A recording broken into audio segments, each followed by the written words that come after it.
Saksakallan gunarnavasya Vande Guru Sri Charanaravindan.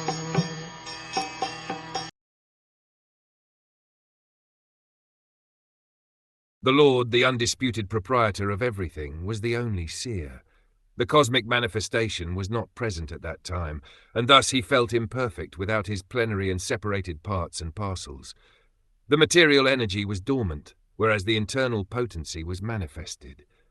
The Lord is the supreme seer because only by his glance did the material energy become active for cosmic manifestation. At that time the seer was there, but the external energy over which the glance of the Lord is cast was not present. He felt somewhat insufficient, like a husband feeling lonely in the absence of his wife. This is a poetic simile.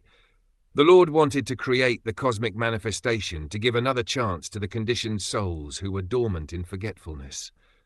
The cosmic manifestation gives the conditioned souls a chance to go back home, back to Godhead, and that is its main purpose. The Lord is so kind that in the absence of such a manifestation he feels something wanting, and thus the creation takes place. Although the creation of the internal potency was manifested, the other potency appeared to be sleeping, and the Lord wanted to awaken her to activity, just as a husband wants to awaken his wife from the sleeping state for enjoyment. It is the compassion of the Lord for the sleeping energy that he wants to see her awaken for enjoyment like the other wives who are awake. The whole process is to enliven the sleeping conditioned souls to the real life of spiritual consciousness, so that they may thus become as perfect as the ever-liberated souls in the Vaikuntha loks.